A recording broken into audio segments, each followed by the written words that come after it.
you will fail in sales if you don't prospect. And in fact, I'll just, one of the core statements is the number one reason for failure in sales is an empty pipeline. And the number one reason why you have an empty pipeline is that you're not prospecting.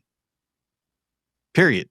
So, and everybody knows it. Everybody gets it. Like every business owner, every sales leader, they understand that the pipe is life. The pipe is everything.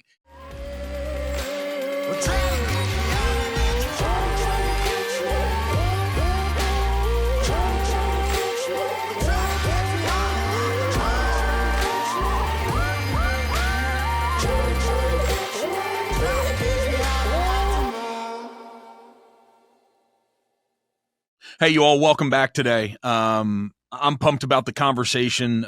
We just off camera had a little engagement about loving to be able to take practical applications about things we discuss instead of theory to help us all improve in our world. So today's guest is a name that comes up anytime you talk about sales mastery, leadership, or performance under pressure. Jeb Blount, he's the founder of Sales Gravy, a globally recognized training platform and the best-selling author of Fanatical Prospecting, Selling the Price Increase, and People Buy You, and a shelf full of others that are must read for any serious entrepreneur or team leader. Jeb's trained leaders, sales teams at some of the biggest companies in the world, including Microsoft, NFL, Salesforce, you name it. But what makes them stand out is a no-nonsense, boots-on-the-ground approach to business growth. He doesn't just talk about motivation. He gives tools, frameworks, and language actually that move the needle. This is a conversation about consistency, confidence, and the emotional discipline required to crush anything that matters. Let's dive in. That's pretty good. I mean, maybe we can get you to come on the road with me and introduce me into audiences. That was pretty good. That's like the best introduction ever. Boy, I tell you what, if the podcast is, if we level up from there, we're going to really help people. No, I think, man, really when we looked at everything you've done and what you accomplished and you being on the road 300 days a year, impacting sales teams, you've learned a lot. And you've learned a lot, you've written a lot, and you transfer a lot to our brains. So that's what I'm so excited about what are we doing wrong in sales, but also what can we do better, and just overall what's happening coming out of the pandemic in 2025. You just wrote this book, AI Edge, that's a bestseller in airports now. So I think you have your arms, traveling 300 days a year, impacting sales teams, you have your arms around what's going on. So, Jeb, what's going on in 2025? Well, we were talking about this a little bit early in the pre-show. It's, I think we're making a move or a cycle back to human relationships where I will say that for a lot of sales organizations over the past, say, 10 years, we've been data-driven, analytical-driven. We've been layering in technology. We've put so much technology into selling. And you and I were talking about golf. It's no different than golf. Like there's so much technology in golf that at this point, like we can analyze every part of your swing. We can tell you everything that you're doing. And yet, if we look at average golfers who have all this tech available, they're not any better than they were 20 years ago. And the same thing happened in sales. We've layered in all this technology and all this process and all these playbooks, everything that we can. And we look at salespeople and we're still struggling with the same things we were 30 years ago, 40 years ago, 50 years ago. And that is the human to human relationships. It is what sales is all about. And by the way, this transfers to entrepreneurs as well. So if you're an entrepreneur and you're building a business, your business is built around people, whether you're leading those people or you're selling those people, or you're servicing those people, we're trying to retain those people. It's all about human to human skills. So it's been kind of nice to see us get back to the basics and fundamentals of what makes selling work. And you mentioned the book, The AI Edge, which has been this huge blockbuster this year, unexpected. I didn't expect this book to sell at the level that it has. In that book, we make the case that selling is all about human to human relationships, and AI is really there to take away all the things that keep us from engaging in those human relationships. I would make the case that in the age of AI, the pendulum is swinging rapidly back to humanity, rapidly back to how are we treating each other? How are we working with each other? We're seeing, even in sites like Reddit, for example, where the internet is moving to this platform that's been around 20 years. I mean, totally old school. Like it is the old chat rooms of the past, that it's having explosive growth because it's one of the few places where people can engage in authentic human relationships or authentic conversations with other human beings without feeling like they're dealing with an AI. And by the way, even me, like I took a phone call yesterday and I asked the person, "Are you a robot?" Because I'm not sure anymore who I'm talking to. What'd the robot say? It said, no, I was not a robot. So, and I asked it several questions because I've got questions that'll pull them out. And it turned out it wasn't a robot, but it was working off a really tight script. So I've been hearing the word authentic and showing up authentically. And we've been hearing that for a while, these new words coming. What do we mean by that? Do we really want the truth? Do we want the truth? Well, let's be clear. Let's be clear what authenticity is. Like authenticity without regard to your audience is arrogance, and nobody wants to deal with arrogant people. So this concept or this belief that like the authentic me shows up in a hoodie and, and with stains all over it. And I'm having a conversation with a 60-year-old business owner in the Midwest, and I'm in San Francisco, but I'm being my authentic self and I'm broing. That ain't it. Right. And I've said to more than one sales rep who's talked to me, I'm a CEO of a company. I deal with sales reps. Don't bro me till you know me. So that's not authenticity, but authenticity is showing up and being open and engaging and getting off the scripts. Doesn't mean that in sales, we need to have scripts and we need to have talk tracks and we need to be able to message what we sell in the right way. But it means that I can just be a human being. I can be honest with you. I can be transparent with you. And I can be open. And from in my world, like if I'm dealing with people who aren't willing to reciprocate that, I typically just don't want to work with them because I want to, and I've always believed this in sales, I can choose the people that I work with and I want to work with people that I like and that I can get along with. So when we talk about authenticity, for example, I talked to a CEO the other day ago who got an email from a sales rep and he said it was awful. He said the grammar was bad. The writing was bad. He said it was terrible. And he said, I responded because it was the first time that I could tell that a real human being actually wrote it. And so that was authenticity. And I think, again, back in the age of AI where everything can be fake and people know you're faking it. Like they get it. Like when they see perfection, your human fallacy, your human imperfection, that authenticity actually sells. Like people like that. They believe in it and they want to work with people who come off that way. But authenticity isn't showing up and like being your authentic self. Nobody wants that. You can't treat your customer like you treat your frat brothers. Yeah. None of us like the person with no filter. Yes. Right. Exactly. Yeah. So when you touched on scripts, do they matter way more in the beginning than later in a salesperson's career? Probably. I mean, I think that if you think about scripting, and the way that I look at scripting is go watch a movie. If you go watch a movie, the actors are not making it up as they go along. There's a script. It's practiced. It looks authentic. It feels authentic. It's coming off like them. You need to have the same guidelines. And of course, when you're starting off in sales and you don't have those talk tracks, a script can help you. I'm a much bigger fan of frameworks versus scripts, which is a framework is like a set of tracks that help you guide a conversation or guide a prospecting call or even guide written communication, but allow you to shift that communication within the context of the person that you're dealing with in the actual situation. But even then, for example, if you get a prospecting objection, it's happening so fast that if you don't have a memorized talk track for it, you have a tendency to stumble over your words. So it's, I think on one hand, important that you have scripts or you have frameworks or you have talk tracks.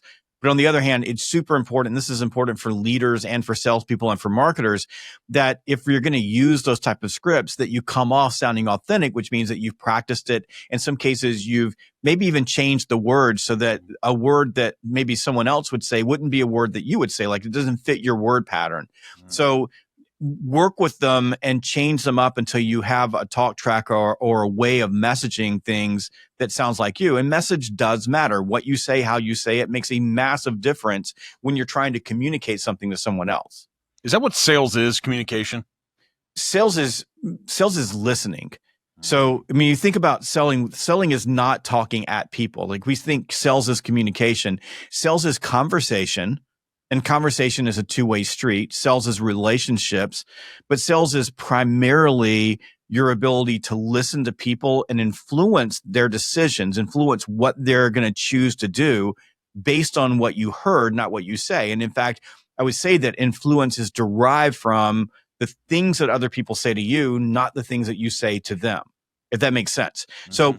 So when we think about talk tracks or scripts, having done this for going on 40 years, in almost any sales conversation, I know how to ask questions and listen, and then take the words that someone gave me, take their story, and then tell their story back to them in the context of how I can help them, no matter what the product is. And that's really what great salespeople do.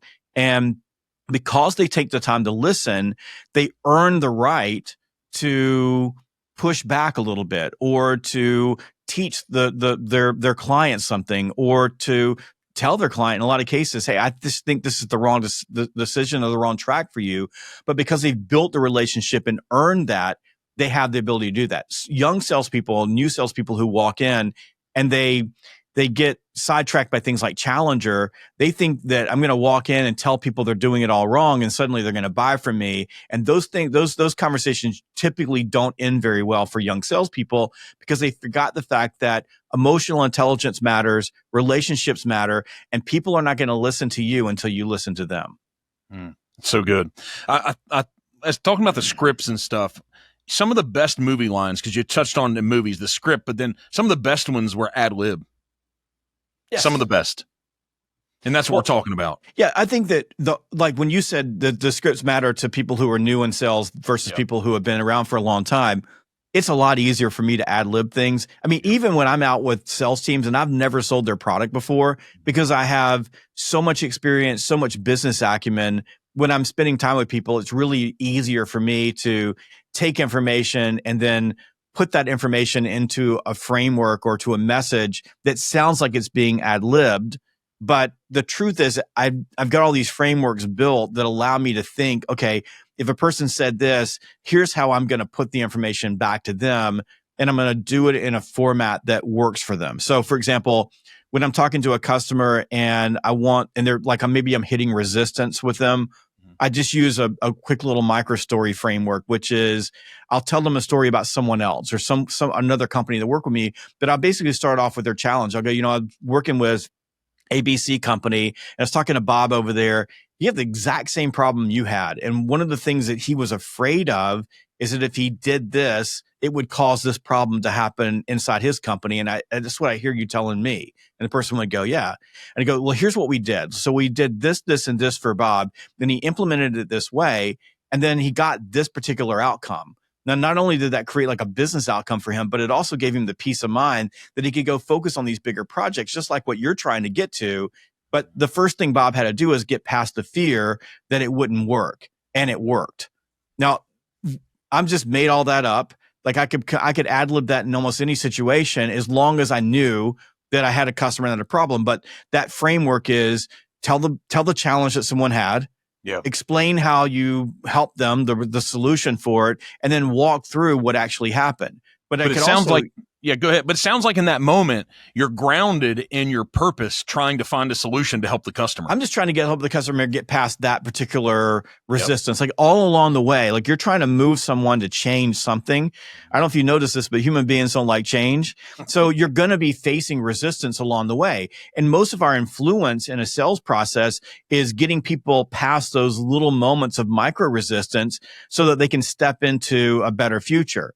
So if you don't have a path or a way to get people past those areas where they stop or they slow down, then it's hard to sell anything. And most buyers don't like say, hello, I want to buy. And then they just move through the process themselves. You got to move them there. There's lots of ways we do that. One of the ways is getting people to commit to micro commitments, like move to the next step, move to the next step, move to the next step, where we begin getting them to invest in that future. But in some situations, social proof, a micro story about someone else, helps someone get past a worry or a doubt or fear that's holding them back. But at the same time, I can use that exact same framework if I was offering a solution to you. I could say, hey, Mark, one of the things you told me was that every day you come in and you're having to worry over all of these different invoices from these different vendors. And it's taken a lot of your time and a lot of the time from your people that you could be spending on other things. My recommendation is that you consolidate all of this into one vendor who can give you solid, consistent billing and give you a platform or a dashboard where you can see it all in one piece. Based on what you told me, like that's probably going to save you at least 20 hours a week in admin cost. And it'll give you the peace of mind that you're not going to be getting overbilled because you're only going to have one vendor that you have to worry about. And all that's going to be set in the system. How's that sound to you? Now I made that up as we went, but you think about the problems that businesses have. That's one of the biggest problems. You're dealing with a bunch of vendors. You got a bunch of invoices. All the invoices are different. It's tough. So I could use the exact same framework, challenge, solution, outcome. I can use that in that particular situation to build that talk track on. Now, over time, I would learn in an industry dealing with lots of clients, like here are the core issues and here's how I say that. And here's the language that I use to describe it. And it would allow me to, again, to shift in context, but I've always got a framework. So I'm building my message in a way that other people can consume. But if you'll notice, I told your story back to you. You told me that this and this and this was happening. And the greatest story that you can tell another person is the story they just told you about themselves in the context of how you can help them. Have over your 40 years, I'm assuming you started as a salesperson. Oh, I started in high school. I was selling advertising for my yearbook in high school. If you go back as you're reflecting on building your business and you guys are doing great things now, is it pretty much the same? Yeah. I mean, I would say that the difference in sales, if I look now versus go back to when you were 28, 25 or 28. Yeah, I was 24 years old. I'm selling business services, a 3-call close. I would say that probably the thing that's changed more than anything is that sales cycles, as crazy as it sounds, and this is almost the antithesis of what you hear in the marketplace or what you see on LinkedIn, is that sales cycles have really begun to compress. People are making decisions much faster than they have in the past. So they're either making fast decisions or they're making no decision. Almost no one's making slow decisions. So we're seeing that, for example, what a 4-call close in the past might be a 2-call close now. The biggest thing that's changed since, I was in my mid-20s it's just the technology, the access to data. Yeah.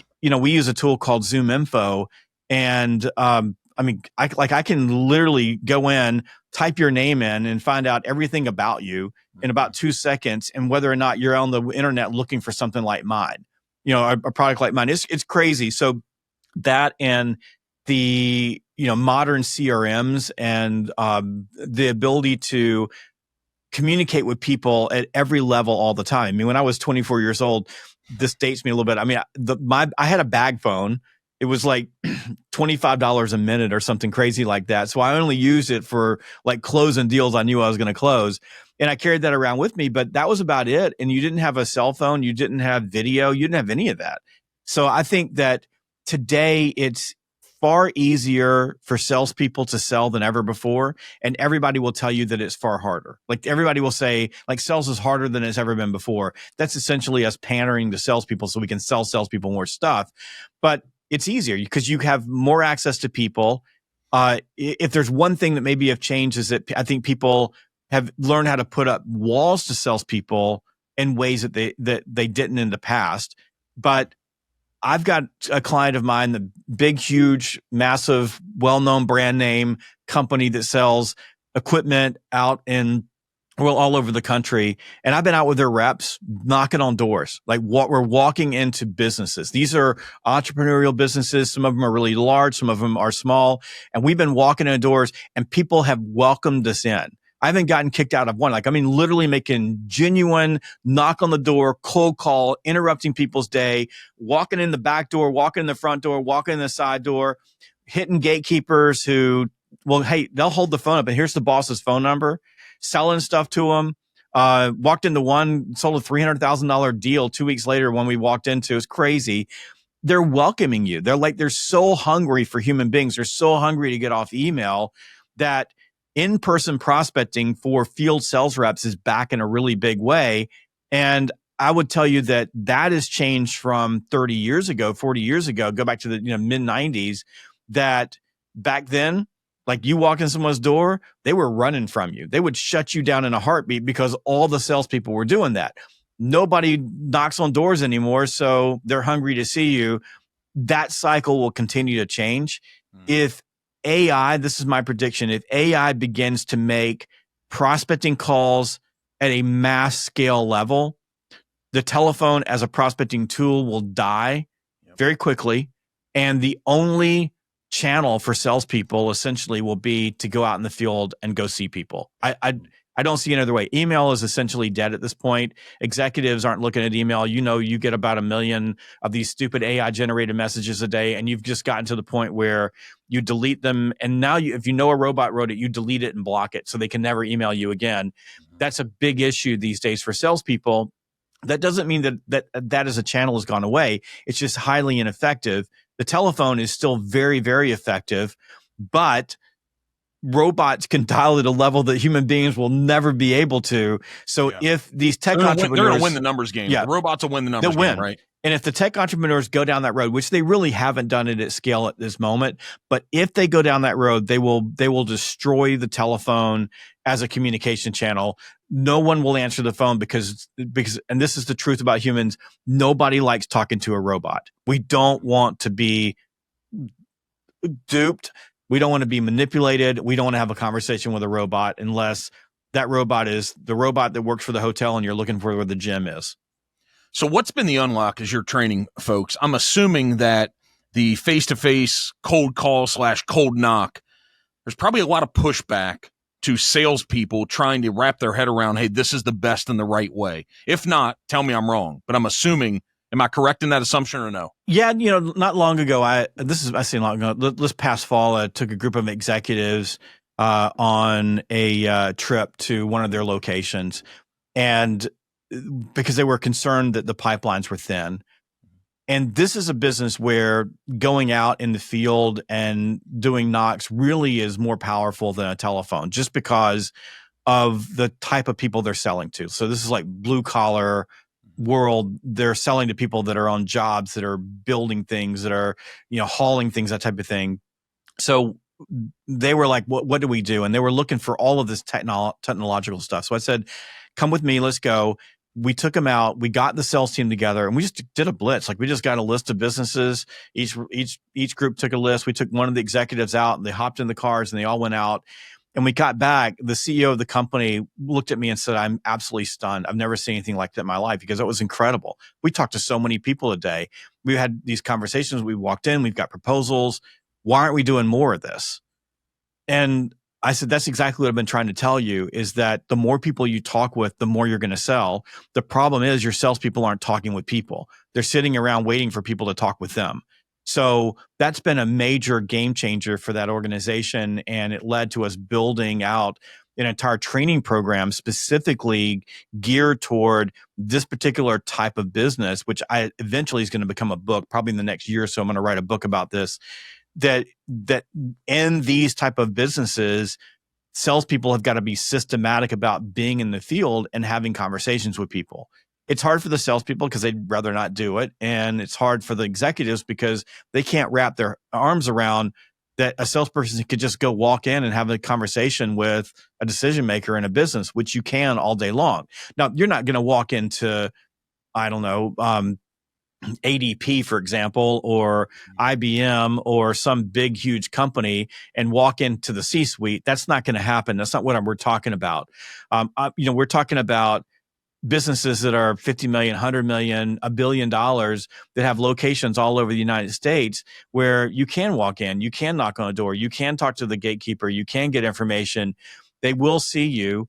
You just have to go out there and do it. Now, I don't know that door knocking is going to be the only thing. My prediction is if AI takes over the telephone, it's going to be the only thing. Like it's going to be the only place where you can have an authentic conversation. And it'll be a massive shift for business if that goes down. I hope it doesn't. I don't want that to happen.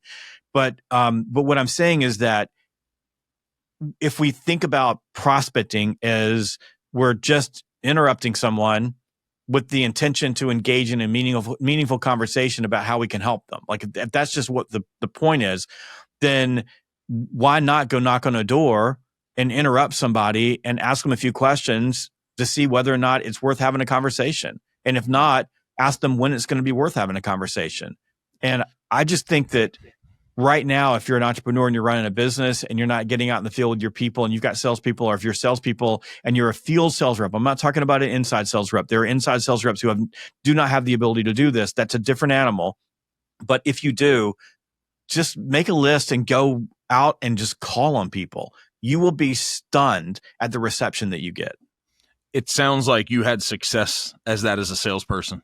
I did to a point, but I learned, back in the the 90s and the early 2000s when, I was, just outselling.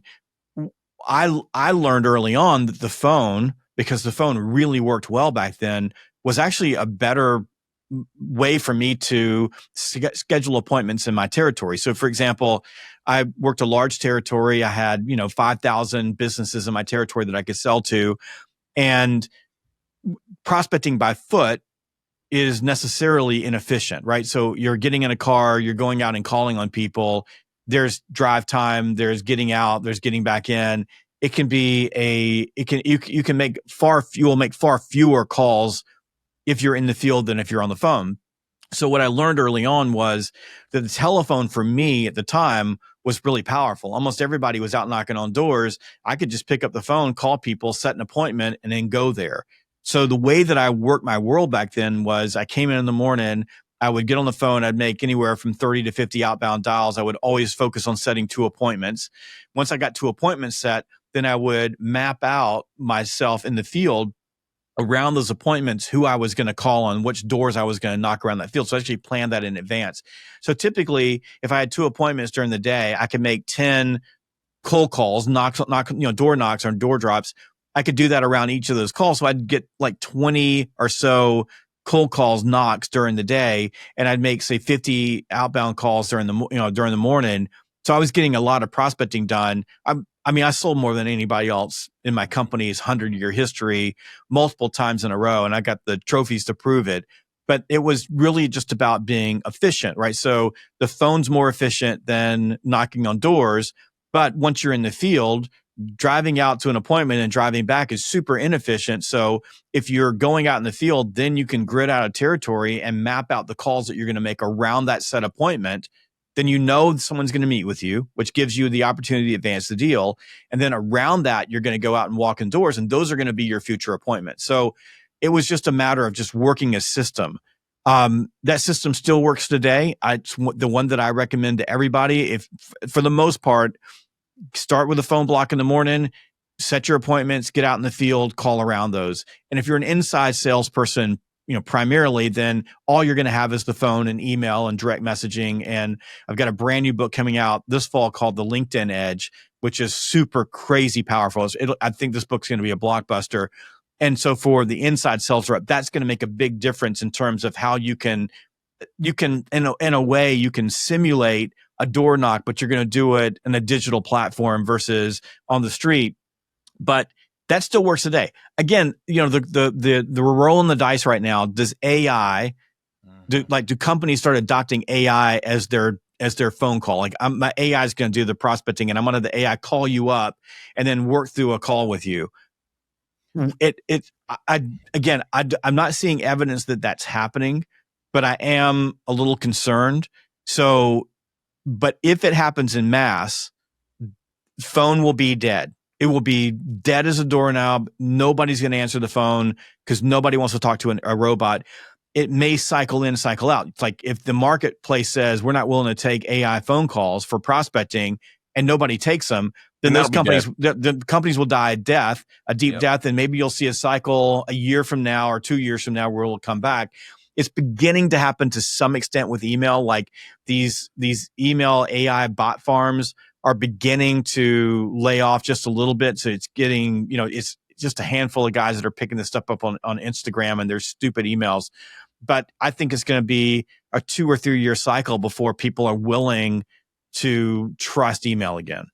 the AI edge, we'll continue to hit that a little bit. Maybe people the next time they're in the airport, they pick it up. But do you think that significantly helps the company as a whole more for them to embrace AI or the individual salesperson? I think that everybody needs to understand AI. I think for companies like mine, for example, we had a team meeting in Asheville, North Carolina, just took everybody off for a 4-day weekend. We spent an afternoon just brainstorming how we're using AI, how everybody's using AI, because everybody's doing it differently. I think organically inside of organizations, big organizations, the big push for people is to get people to start using it in some meaningful way. Like, for example, we have Gemini. We've bought Gemini for all of our people here. So everybody has access to it. My studio team has access to a whole suite of AI tools because we build so much training videos and we do podcasts and a lot of other multimedia, rich media. So they're using a lot more. And I'm giving them carte blanche. Just go experiment, find out what's going to work for us. Some of it's super expensive, but let's figure out what we can use it for. I think everybody needs to do that. And I think salespeople in particular, you need to start learning how you can use AI in specific ways to help you. Like, for example, one really easy way is you have a meeting like this, say a video meeting, and you use AI to build your meeting summary that you can send to your client afterwards. The client knows it's coming from AI, but they really appreciate that because it gives everybody a summary about what happened. Now, the downside of that is if you don't learn how to use it, like if you do a set it and forget it, then you'll end up with a whole lot of things in there that don't really matter. So you have to go back and read your notes and before you send them. And there's tools like Fathom, which we use. There's like Zoom has one, Google's got one. There's a million Otter. There's a bunch of them out there that you can use. But let's say field sales reps. Well, field sales reps, I use a little tool called Applaud. It looks like a business card. And you just push play. I just tell my client, like, I'm going to record this meeting and then I'll send you a recap of the meeting afterwards. I've never had anybody say, no, I don't want you to do that. Some might, but everybody's pretty cool with you recording it. I just put that back on my phone. By the time I get to my next stop, it's already created a summary for me, but I've got to read it. So what salespeople have to learn is that AI can do that work for you, which is really amazing. And by the way, you can drop that summary right into your CRM. Cool stuff. But you still have to be human. Like, you still have to read it. Like, you just can't like copy paste and send it to people. That's a big issue for organizations overall, especially organizations that are like working with agentic AI and they're looking at AI agents. Salespeople are going to have no part in that. Like, unless you're building your own AI agent, and that's like, 0.1% of salespeople who have the capacity to go in and say build their own GPTs for things. For the most part, you're going to be at the mercy of your company building out those agents that are going to work inside your CRM. Long term, for most salespeople, the CRM is going to become the center of the universe, and it is going to be an AI-dominated platform where it's going to do a lot of work for you.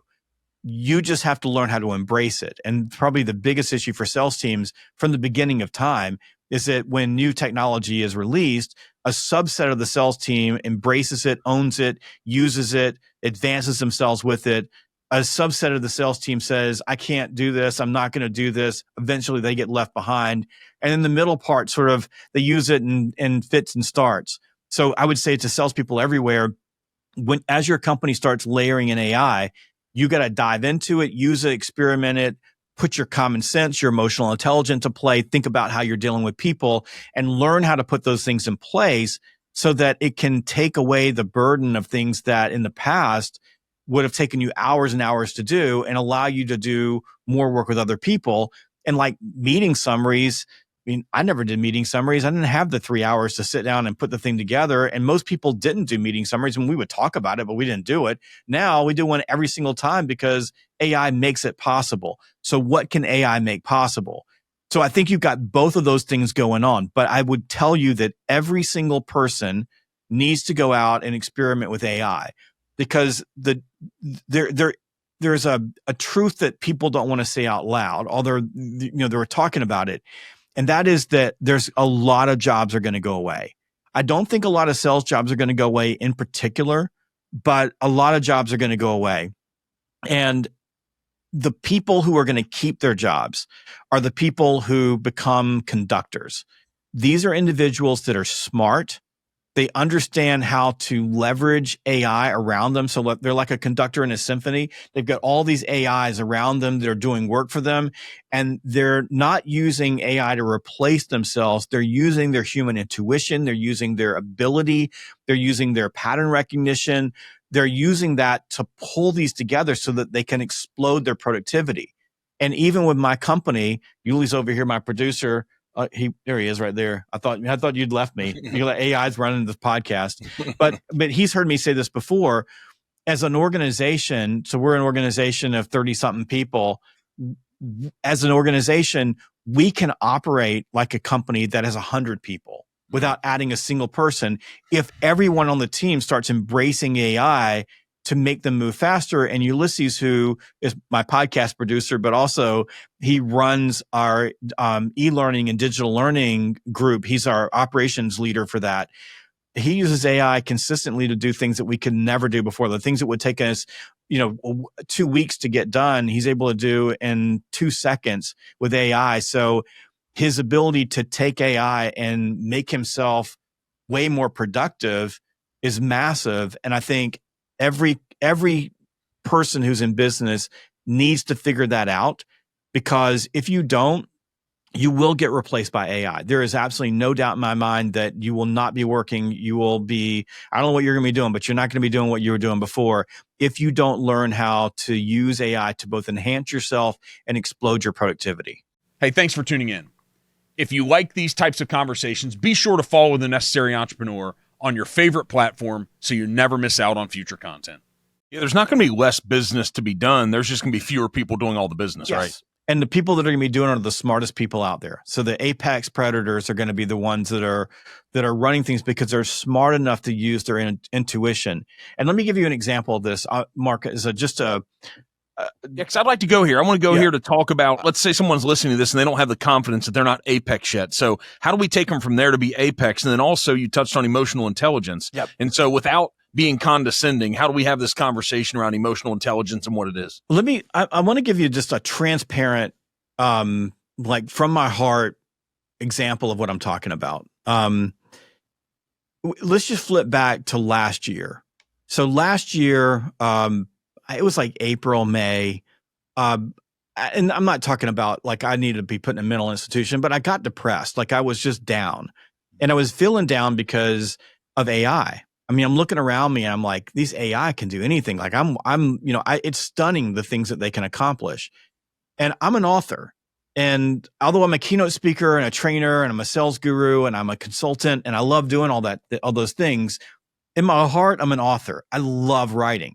And I was writing this morning. I'm working on a book, and I had to like pull myself out of that hole to come to do this podcast because I like it so much. I can enjoy it. It gives me joy in my life.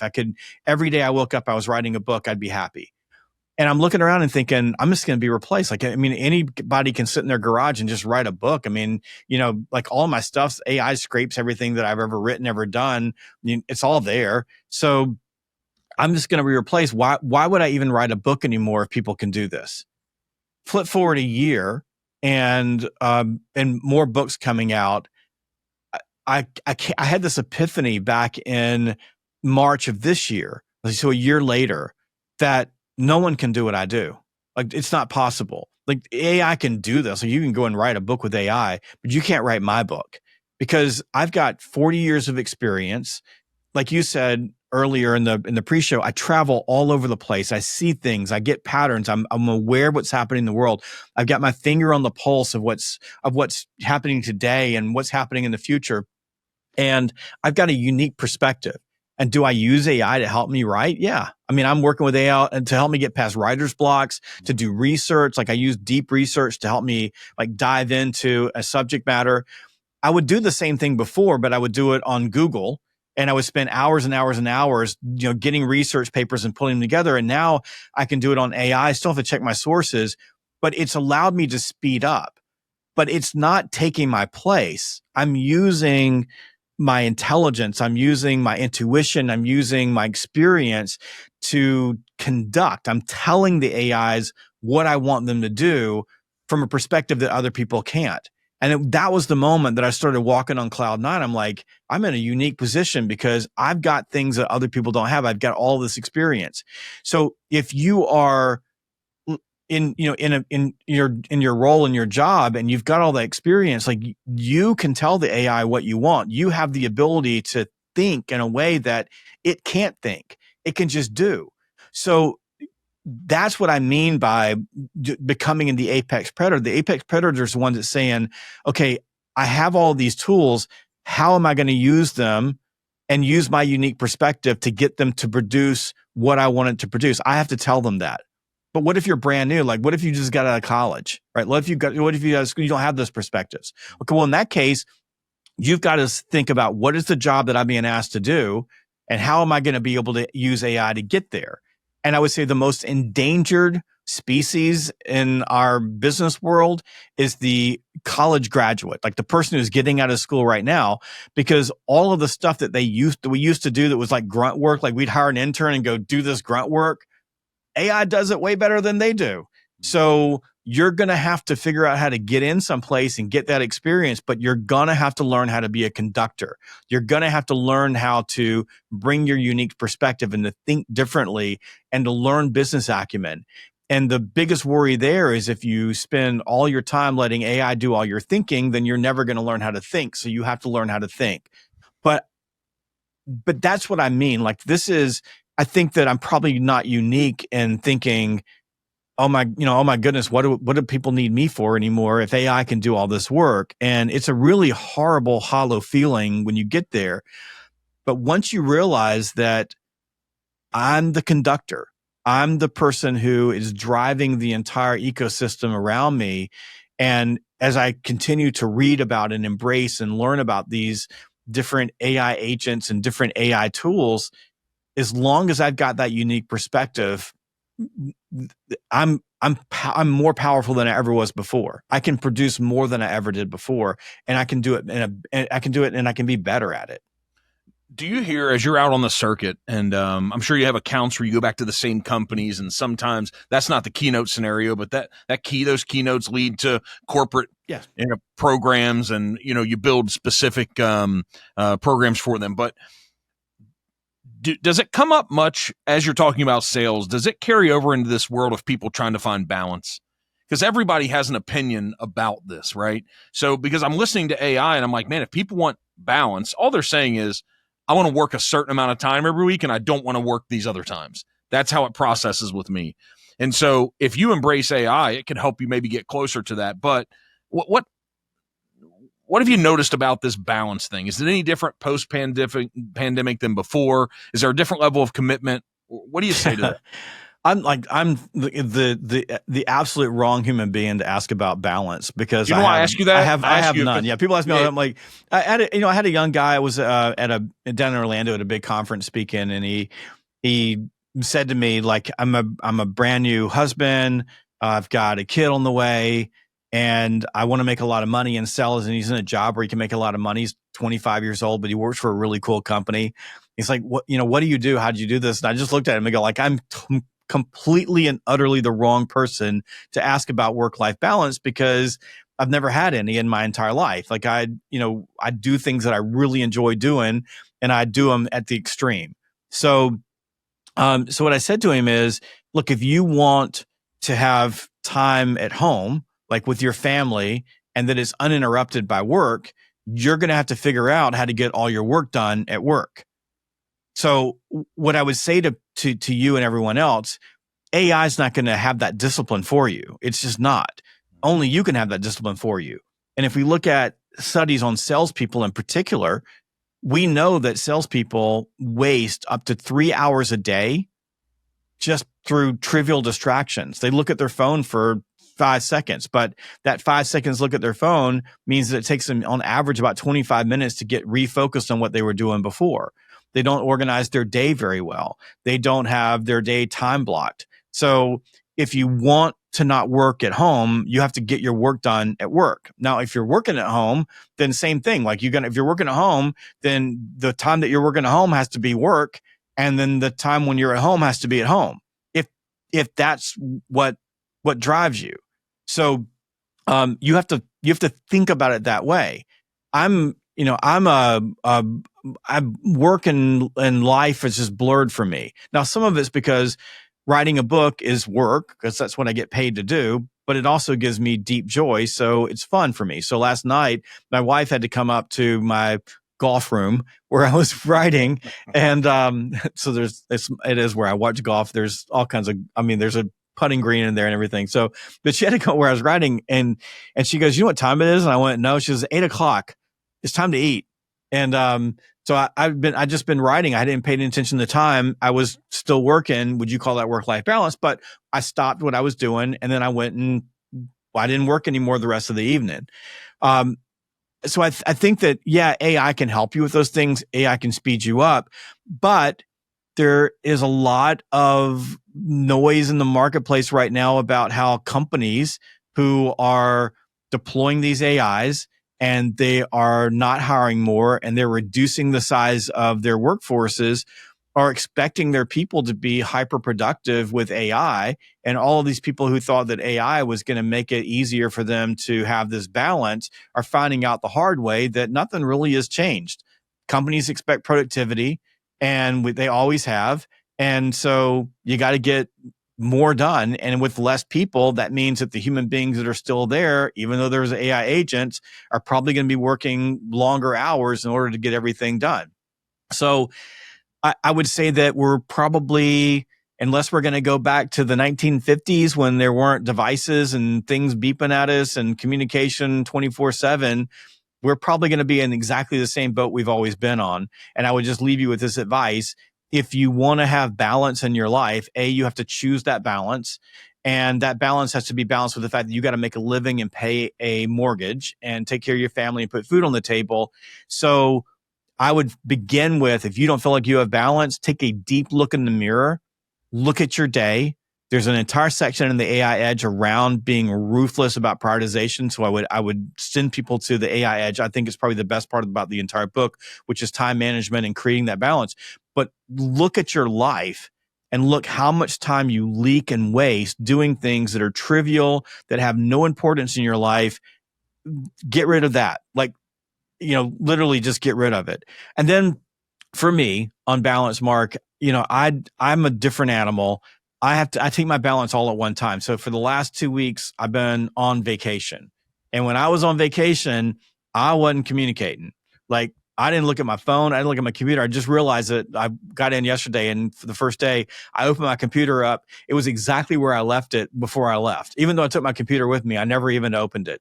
I didn't do any work. I had a couple of clients who sent me a text message that said, "I'm on vacation. I'll call you when I get back." And I went completely down for 2 weeks. And I know that in my life, like, I know this for me particular, and I think everybody needs to figure this out for themselves, that I need about 2 weeks a quarter or so, and a week a quarter is fine, but I need about a week a quarter where I can disconnect. So my cycle typically looks like July. I always take a couple of weeks off in July. I take a week off for the Masters, so that's completely down. And these days, because of the Augusta National Women's Amateur, that I basically have 2 weeks of downtime. And then I take a couple of weeks off over Christmas, the Christmas holidays, and then, a little bit at the beginning of September with Labor Day. And I have those times blocked out. And if I don't do that, then I start actually becoming less productive and not a very nice person. So I've got to get that time off. But if I get that time off, then I can do more work than almost any human being that's around me. Like, I can accomplish more. I can work longer hours. And as long as I've got that particular balance. So I think everybody's got to find their way, but I would not expect, looking at the workplace right now and what we're seeing in terms of trends, that AI is going to suddenly relieve you of having to work longer hours, because it's just not right now. So as you reflect on your life, I'm not going to ask the why question that you're sitting here, but do you think that you were born or you were built? Built. Absolutely built. Now, was the drive or the ambition born with? I don't know. My father was a very successful attorney, or is, I guess he's retired now, but and he was like super successful. And I grew up in a small town where, you could pretty easily say that he was one of the most successful people in that town. And I always felt like, he gave me a leg up. Like I got, my parents were able to cover most of my college, and I had a great education, and I had a great upbringing. Great, I lived in, on a farm, a middle class family. But I just felt like I always needed to do better. Like I needed to take the step that he gave me and step up on it. And so that was always a driver for me. Now, whether that ambition is a gene that I have, it's in my DNA or not, I don't know. But I had it, and then I honed it. I listened to Jim Rohn's Ambition. I probably listened to that. I wore out, this is back in Nightingale Conant days. I wore out the cassette tapes. Then I wore out the CDs, but I listened to that over and over and over again. That would be honing. But as I got into business, I got super lucky. I got guys like, a Bob Blackwell or Chris Dodds or Steve Donnelly or Shirley Schumacher or Mary Gardner, who was my very first boss. I had this series of just amazing leaders who built on what talent that I had. Like I was born with talent of some sort. For a long time, I was going to be an attorney, and I think I probably would have been a good one. My dad talked me into going into business, which was a path that I chose to take. But I think that those people honed what was inside, and I got lucky in sales because first Mary Gardner, who I met early in my career, she was one of the first real leaders that I had. I met her, and then I met Bob Blackwell, who was one of the greatest sales managers I ever worked for. Had I not met those two people, I might have been in a completely different place. I don't know if I would have gone down this path, but because I met them and then I absorbed everything that they taught me and then put it into practice, which that may be DNA, not a talent that someone built. But because of that, I am who I am today. So, but I don't think it's any different than anyone else. Like, let's take Scotty Scheffler. We talk about golf, right? He's talented. He's just crazy talented, but he wasn't always that way. Or if, you think about his caddies, Ted Scott, right? So when he went to get Ted Scott to work with him, Ted Scott didn't initially want to work with him because Scotty was hot-headed. He would get mad at things, and that's not who Ted Scott was. Like Ted Scott's a deeply spiritual guy who is even killed.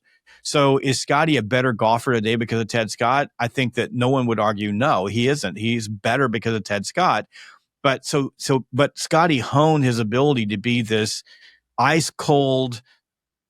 It's not, like he's the most calm human being in the world. Like I try to think, how can I channel more Scotty?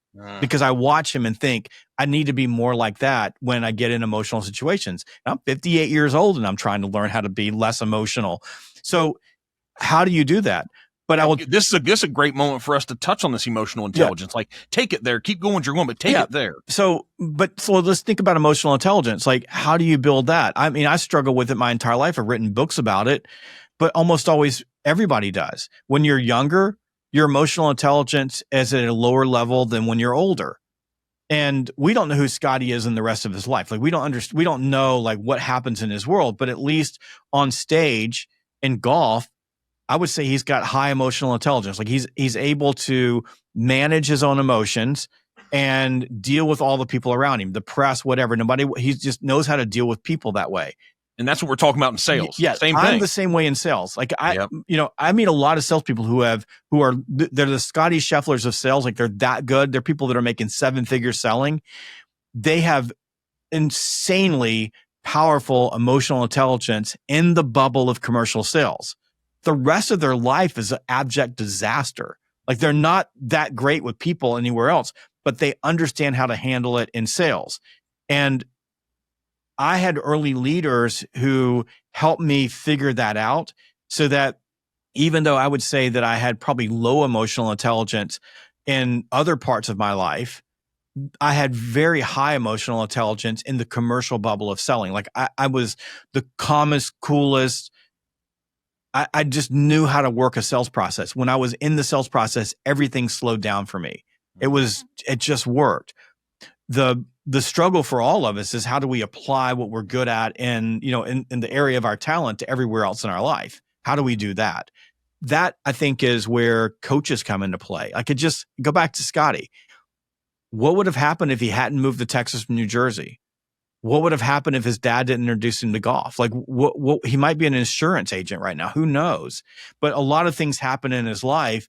And then he got this lifelong coach who noticed the talent and worked on it. And then Scotty brought in work ethic. He brought in want to, like he brought in desire. Yeah.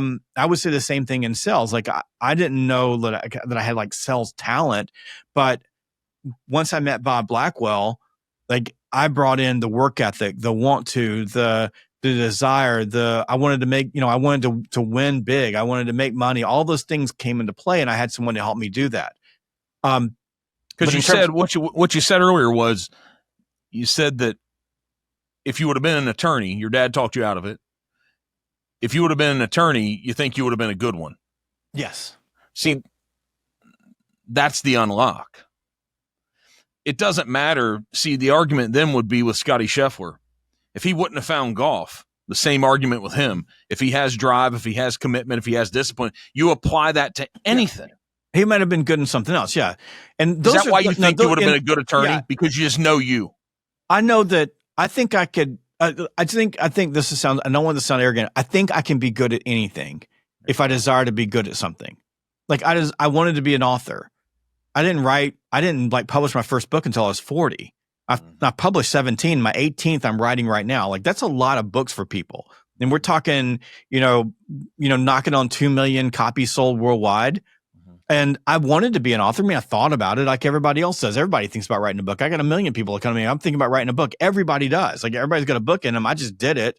And then, but my first book, even though I sold a lot of copies, it sucked. Like it's not a good book. Now, people bought it and they liked it. But in my eyes, like now looking back at it, not a good book. You write 17, 18 books, you get better and better and better at the craft as you go along. And I learned along the way. And, so now you brought self-awareness into this conversation now. So, right. So you think, okay, could I learn how to do anything? Yes. Now when my dad was coming to me and said, you don't want to be an attorney, go into business, you'll be happier. His focus wasn't whether I'd be good at it or not. His focus was whether I'd be happy with it or not. And I would say to you, looking back, I made a really good decision. Had I been an attorney, I might not have been happy being an attorney. It might not have been something that would have given me fulfillment or given me any joy. Might have, I don't know. I was like, the Robert Frost poem, two roads converge or in a yellow wood or whatever. I just picked a path. And when I picked that path, I never looked back. I never regretted. I didn't go say I want to do this, but I think that, where'd the commitment for doing the job well come from? Is that from your dad? Like, is that idea, that teachable? Because that's what I think probably more from my mom. Like, I think my mom, I think the commitment to like, if you're going to do something, do it the right way. That came from my mom. Like, and she's still that way, right? You're going to do things all the way. There's no doubt that it came from there. And then some of it's just, learning leadership. Like leadership lessons are, if you're going to lead people, then, you've got to be willing to do things at a level that other people aren't. So you set the example for what things should look like, or you should do that. But I think that on everything that we're talking about, like goes into the emotional intelligence bucket, right? It's that, it's self-control, it's emotional discipline. It is what do we do with rejection on this? How do we handle those things? Mental resilience, the ability to deal with other people, which is the hardest part of emotional intelligence, but it is what makes us uniquely human. All of that goes into that bucket. And in sales, resilience is probably the biggest issue that we deal with. Most people who fail at sales, resilience is probably the biggest issue, but also sometimes people just get into sales jobs. It's the wrong job for them. I was explaining this to a group of people yesterday that you've got this basically this spectrum of sales. On one side, you've got pure hunters. Like, I mean, at the very far end, you got the guys that are like selling, replacement windows door to door, super transactional, hardcore closing, that type of thing, all the way to people who are zookeeping. I mean, my job is to handle a bunch of accounts and manage them and sell a little bit more every once in a while. You get into the wrong job for who you are, you might be good at it, but you're not going to be happy at it. Like, for example, at one point in my life, I was a national account manager. It was just a stepping stone in my career where I managed a group of really big, multinational, well-known brand name companies. I was really good at it. Like, I was the national account manager of the year 3 years in a row, but I didn't like the job because I'm a hunter. I'm not a farmer, and I didn't really like farming, but I did it because it was a stepping stone to becoming the head of national accounts. So if I'd been in that job for a really long time, I would have been unhappy. Now, the self-awareness idea of awareness, right? So self-awareness matters, and awareness for most people is sort of like the sun, right? So anything that the sun touches has a tendency to transform. Anything that awareness touches has a tendency to transform.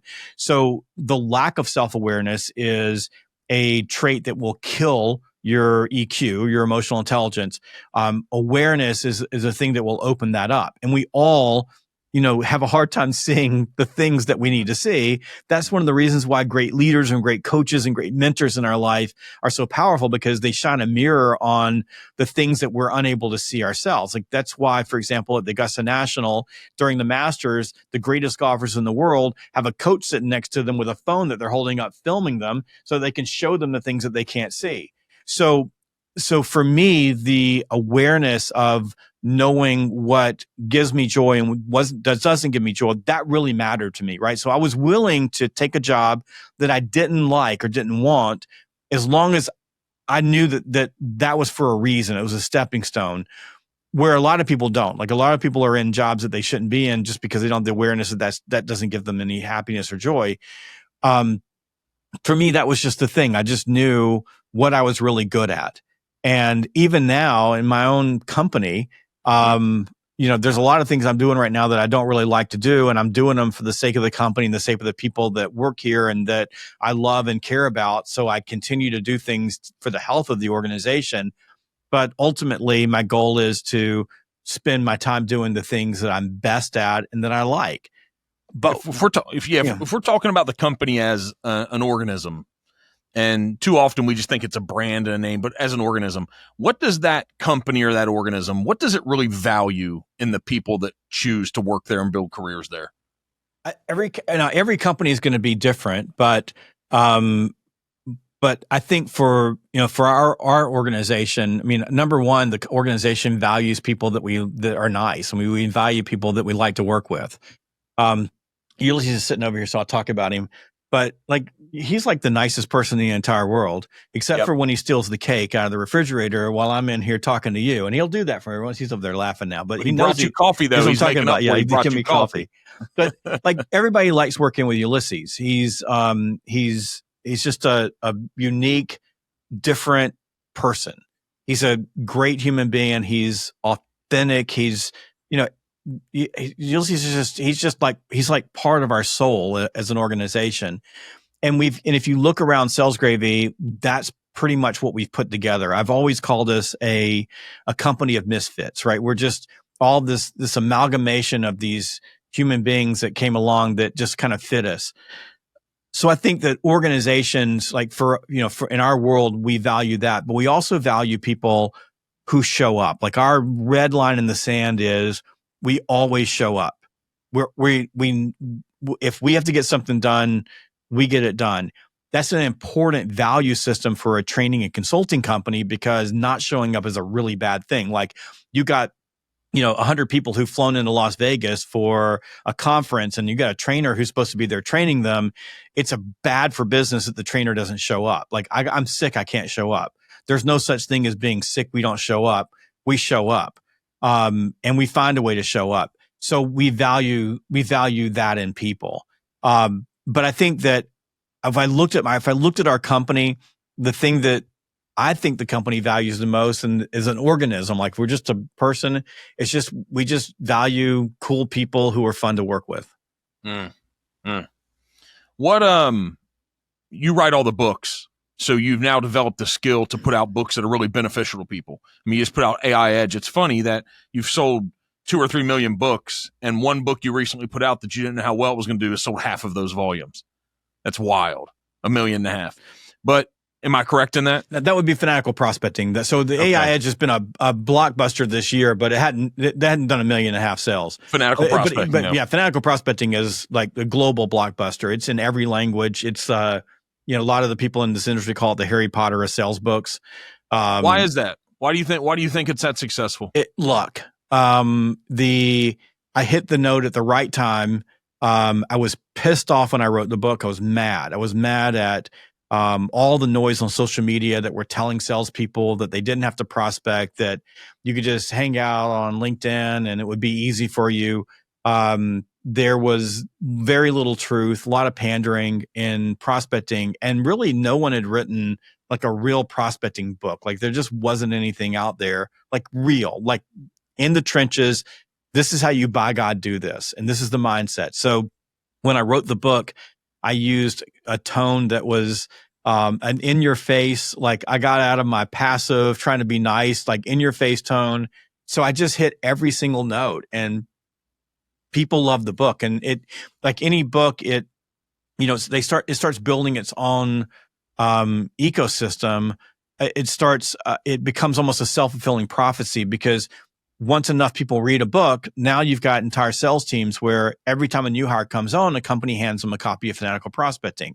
Well, if that person gets Fanatical Prospecting, that's the very first book they read. So now they're like, okay, that's the book. Because I remember the very first book I read in sales, and I still talk about that book. So that's the book. And then that person is successful. They get promoted. What book are they giving to all their people? Fanatical Prospecting. So some of it was the tone. Some of it was just the book itself, all the pieces of the book that came together. Right time. I mean, I wrote most of that book in a Holiday Inn Express in Hays, Kansas, believe it or not, because I was doing some work out there, and I would just go out for a month at a time, and I didn't even need it on the weekend. So I just wrote the book there. Just everything just came together for that book. And it was a book that built and built and built and grew and grew and grew and grew. And you can look at like the best-selling books. Just take the top 100 best-selling books over the last, say, 10 years. They're all the same book. The top bestsellers today are probably the bestsellers that were, around, 5 years ago. And like take Atomic Habits from James Clear. Like it's one of my favorite books. But that book came out. It's a solid book. It's great. It's so authentic. He reads the book on audio, and it hits all the pieces. That book will continue to be a bestseller. And there's even books from the 90s and the 80s that are still on those lists because they hit those notes. So Fanatical Prospecting just did that. Like it's just that one book. And what's the core idea in it? Pick up the damn phone. Like, I mean, the core idea is prospecting sucks. Nobody likes it. That's okay. Do it anyway. Like, I mean, literally, that's the core idea in the book. It's just the way that I say it, that you will fail in sales if you don't prospect. And in fact, I'll just, one of the core statements is the number one reason for failure in sales is an empty pipeline. And the number one reason why you have an empty pipeline is that you're not prospecting. Period. So, and everybody knows it. Everybody gets it. Like every business owner, every sales leader, they understand that the pipe is life. The pipe is everything. So Fanatical Prospecting just hit those notes, and it was a pretty good title. So the title didn't hurt. Yeah. So will you share the book that you first picked up? Yeah, the very first book I ever picked up was called No Bull Selling. It was by a guy named Hank Trisler. And the book went out of print. I bought the rights to the book. It's in print now on Amazon. I republished that book in, I think, 2010. So I think it's No Bull Selling 2010, but I didn't make any changes. But that was the very first book that I read. And then Stop Selling from Linda Richardson was probably the second book that I read. And those are two books that I talk about all the time. I mean, they're, first leadership book was The 1 Minute Manager Meets the Monkey. I probably handed that book out 1 million times. I mean, I keep a stack of it and just give it to people. So, but those books make an impression on you. Yeah. So you're coming out of this little 2 weeks off. Your team's so excited to see you. They're eating your cake in the fridge. They're bringing you coffee. How do you break this down? Does your mind operate, okay, we're in August, now the rest of the year? Is it quarterly? Is it what are we going to do for the rest of 2025? Is 2025 already built? You're working on 26. What does your brain do other than what you train? Right now, so two things. Usually in July has traditionally been, a dip for us because business people are taking vacation. Businesses don't do a lot of training. This is the biggest July we've ever had. Right now, I'm worried about two things. I'm worried about my trainers' burnout. So I'm worried about my trainers who are out there working. Are they taking time off? So I'm chasing them down by phone to ask them questions and to check their pulse and make sure they're okay. We had a massive first half of the year, biggest we've ever had. But typically this time of year, I'm kicking into pipeline building. So I'm thinking about the fall. So September, October, the first part of November up to Thanksgiving are big for us. We need to maximize our revenue then. And we run our company kind of like a law firm.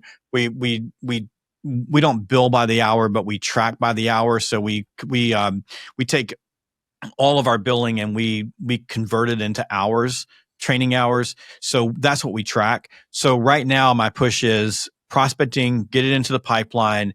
We're building a September, October, November, and we're prospecting for January, February. So the things that for my business that makes us run is we need to have a massive January. And traditionally January is, that 1 month is 20% of our entire year.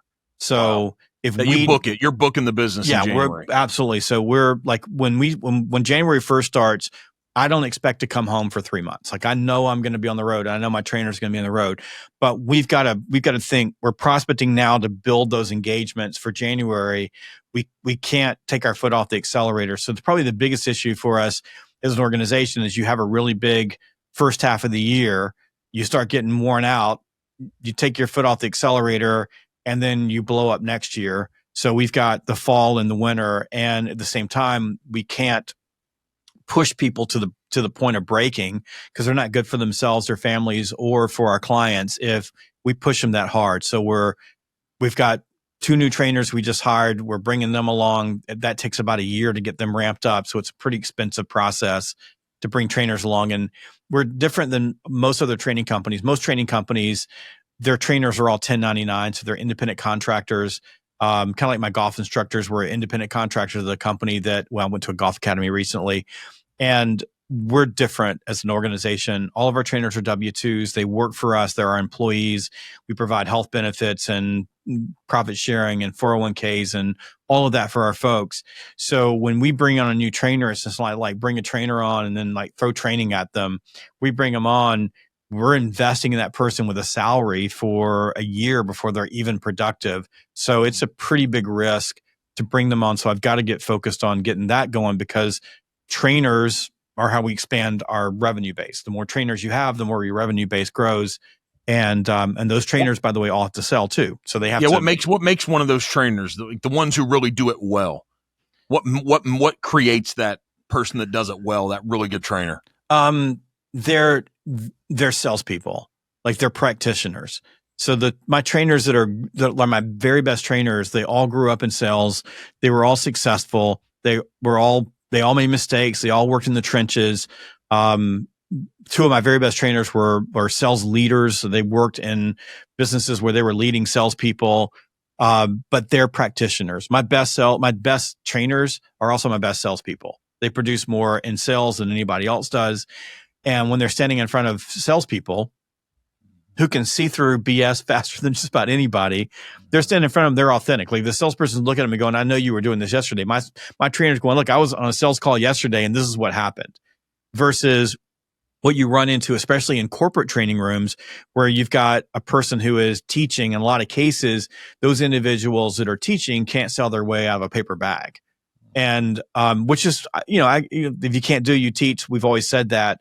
Mm-hmm. But having been trained in the corporate space myself as a salesperson, I really hated and resented having a trainer teach me that I knew did not have the ability to do what I do. So I made the commitment a long time ago that we're a sales organization. We teach sales. Our trainers sell. You have to be a practitioner to be on my team. So as we wrap it up, I could sit here and listen and talk to you all day, man. You got to go make money. I'm thinking you start talking about what, you bill per hour. And I'm like, okay, he's ripping off cash here. We're using up his money. Why'd you name it Sales Gravy? And then so why'd you name it Sales Gravy? And then as we wrap it up, so I don't have to ask another question because conversations are the best. Where do they go engage with you? Like the one place, Sure. But I'm really interested in Sales Gravy. Yeah. So I started this company in 2006. And the original name of the company was Sales Professionals Online. I've been working in the corporate world. I was the head of sales for a large organization. We were at the very beginning of the Great Recession. In 2006, a lot of people don't think, it didn't start in 2006. It started in late 2007, 2008. But I worked for a company. We were a canary in the coal mine. It was coming. And I was in a situation where my company was being bought out. There was a big private equity play. It was just a lot of stuff going on. And I was like, I'm 39 years old. Am I going to be an entrepreneur or not? Like, I wanted to be an entrepreneur. This is it. Like, this is your shot. Do it. So I took the shot, started this company, and I originally built it as an online portal where I was going to have training material for salespeople and articles and sell advertising. That was the dumbest idea ever. But at the time, that's what I thought. But I was in Orlando, doing a lecture at the University of Central Florida, and a buddy of mine was there who was a digital marketing expert who also lectured there. And we went to lunch, and I told him about my idea. When I said Sales Professionals Online, he just looked at me and went, "That is a dumb name." And he didn't even like put a Band-Aid on him. He just like, "This is a dumb name." It hurt my feelings. I talked a little bit about it, but he convinced me that it was stupid because no one would ever remember it. So I tucked my tail, walked out of there. I was already building my website, and I left. And it was a couple of weeks before Thanksgiving, but I couldn't figure out anything. Like, and this is 2006, so it's way harder today. I'm trying to find salesblank.com, anything that I can connect with. So went back with his admonition, shorten the name. Thanksgiving, I'm on Captiva Island with my family. We're having dinner, and our Thanksgiving dinner, and the waiter comes by with a gravy boat, and he's pouring gravy on my mashed potatoes, and it hit me, Sales Gravy, just right then on the spot. And at that moment, I thought the entire universe heard me, and somebody's going to steal my name. So I got up from the table, ran across the parking lot, went to the front desk of the hotel. There was a young lady in there on the computer. I pushed her off the computer and said, "I have an emergency." And I got on and I registered salesgravy.com on Thanksgiving Day, 2006. And the gravy worked for me because I've always said, like, if you're doing all the right things, you get gravy. Like, that's the whole point of prospecting is gravy. And over the years, we have toyed with killing the name and coming up with something else. And, we thought about Jeb Blount International a couple of years ago and separating Sales Gravy out, because it's not a very corporate name. But at the end of the day, nobody ever forgets it. And back to my friend in 2006, it's a name that's easy to remember, easy to get to. Nobody forgets it. And that's how we came up with Sales Gravy. I don't think it's held you back. I hope not, but where do we come find all things Sales Gravy and Jeb Blount? Yeah, salesgravy.com. You can find me at jebblount.com. Blount is my last name, Blount. Find me at LinkedIn. I would say, go listen to the Sales Gravy podcast. We've been podcasting for 18 years. If you like sales stuff, we put out 3 episodes a week, most weeks. But that would be find me on LinkedIn, Instagram. I'm at Sales Gravy almost everywhere, X, Instagram, YouTube, podcast, whatever. But on LinkedIn, just type my name in and find me there. And go do some fanatical prospecting. Yeah, go do some fanatical prospecting, go buy a book. Appreciate you joining us, man. Thank you. Thanks, Mark. I appreciate it. Uh-huh.